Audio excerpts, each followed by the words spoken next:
Well, I'm glad you shared that. You got the news as you were walking to the camera. I got the news from you because I was walking to the studio. Thank you very much. Appreciate you, my friend.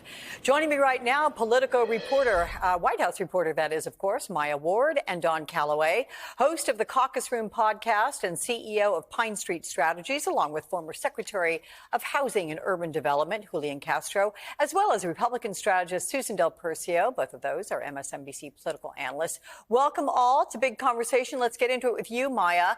Sending the group of Venezuelans to El Salvador, that appears to be among the first instances of the Trump administration potentially ignoring a court order.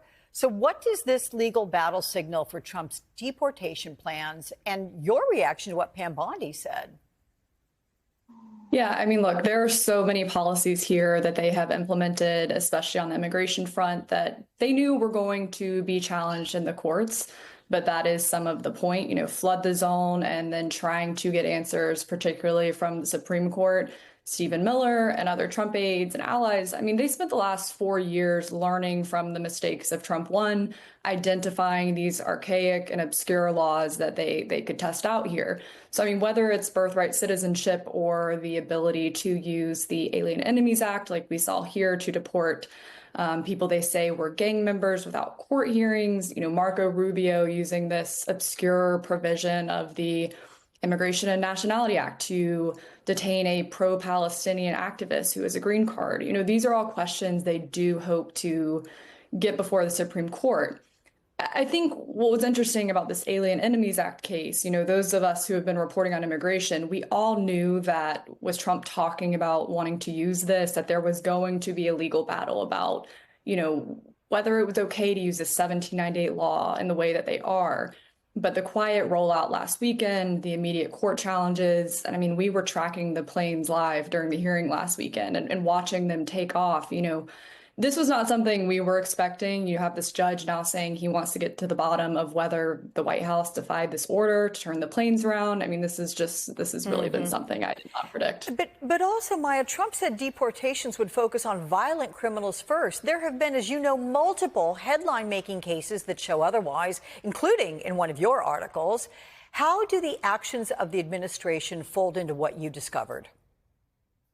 Yeah, I mean, what I will say here, and you are right, that's another very big piece of information we're trying to get is what criteria are they using to determine that these Venezuelan men are actually gang members? We've heard a ton of cases from family members saying that their family members are not associated with gangs, that they have tattoos. I mean, there's been story after story on this.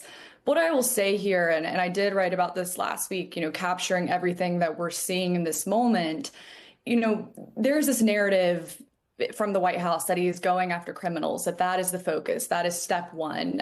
We've heard a great deal of emphasis on that. But the reality is once he runs out of the lower hanging fruit, getting immigrants out of these jails who've committed crimes, border crossings are incredibly low right now. So they're not able to immediately get people, arrest them, and deport them at the border. They are looking for other ways to expand these numbers. But that also brings Trump into politically risky territory. We all remember family separation from Trump 1. I'm not saying we're at that moment yet, but I bring this up because we do know that voters have red lines when it comes to immigration. It's a complex one. And when you're talking about immigrants who have been here for more than a decade, who are law-abiding, who are married to U.S. citizens, have U.S. citizen children, or are dreamers, Americans, when you look at the polls, are not as supportive of the deportation effort. People across the board support removing criminals, but when you get into those other groups, it gets trickier. Yeah, and I'm going to get into part of that, Julian, with you, because there's new reporting. The IRS is nearing a deal with ICE to share names and addresses of people who pay taxes but are living in the country illegally. So that goes against longstanding precedent. What does that mean for immigrants in this country? And one effect of this, is this going to lead to less tax revenue, let alone people doing the jobs they're being paid for? Well, Alex, I think it's going to have a chilling effect across the board. That data is supposed to be confidential. It's supposed to be private. There are a lot of, U.S. citizens, Americans, who I think will have a problem with this because they don't like the idea of the IRS sharing data with other departments. Today, it's tomorrow it might be the Department of Homeland Security. Next year, it might be some other department that they want to share that information with. But I think the point here is that Trump said we're going to go after these violent criminals. These folks who have individual taxpayer identification numbers, or ITINs is what we're talking about, these folks who are productively working, supporting their families, these are not, by and large, criminals.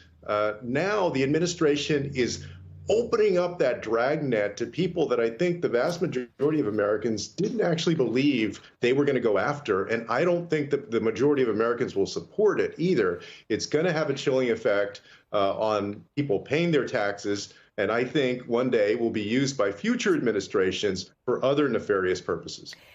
Well, Dawn, after the judge ruled against the administration's efforts for these deportations, Trump called for that judge to be impeached. I mean, that only heightened a wave of judicial threats.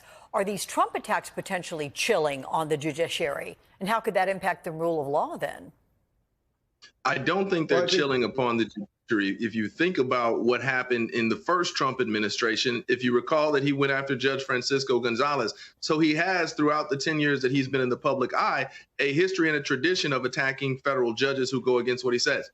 Now, thus far, federal judges have been great in terms of defying not only what the Trump administration wants to do, but more importantly, looking at the Trump administration's actions in light of what the Constitution allows the executive administration to do. It's very important to remember that these judges aren't making political decisions, they're making constitutional decisions. And we've seen that Donald Trump rails against them when they don't go his way, but it's actually a good thing. And it's interesting when you saw that graphic that you posted when Maya was speaking about federal judges who have defied the Trump administration. They only put up those who were appointed by Democrats, but there have been judges appointed by both Bushes as well as Trump himself who have stood in defiance to what the Trump administration wants to do. And that's important to remember because it shows that the federal courts are our last stopgap and they are doing the right thing based upon the Constitution when it comes to some of these extreme actions. Yeah, that's a good point you make, though.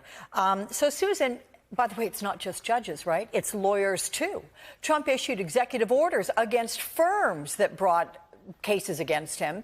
He withdrew one EO this week when that firm, it's Paul Weiss, agreed to do, $40 million worth of pro bono legal work for White House initiatives. But how slippery of a slope is this? Oh, this is bone chilling. You're basically saying you're going to close down businesses. In this case, it's a law firm, but it could be other businesses that maybe one person voted, is known as a Democratic donor and can no longer have a defense contract with the government. This is definitely a slippery slope. I just want to go back to the judges just for a moment. One thing, I agree with most of what Don said, but these judges are not in defiance of Donald Trump. They are following the law. And that's so important how we use our language, because I don't want a judge being in defiant of anybody. I want a judge doing their job. And what we've also seen with Donald Trump right now, and I think it also will see it with this lawsuit against law firms, is that they're so sloppy. The case against that's right now that President Trump is calling for the judge to be impeached, he would have won it easily. The judge was questioning how they got to the conclusion, not if these people should be sent back or not, simply if they were given due process. So you can always tell with Trump, if they double down, triple down, and try and send out a message that's so kind of wacky, that they know they kind of stepped in it, because this would have been a no-brainer. Okay. Out of time, but quickly, Maya, do you think Elon Musk will be at the just announced cabinet meeting tomorrow at the White House? I think we're gonna have to wait and see. I mean, we had that interesting story last week about the potential classified briefing at the Pentagon. There was a lot of backpedaling there. So, there was already some work being done to kind of smooth that over on Friday. So we'll have to see if he's going to make an appearance this week. TBD then.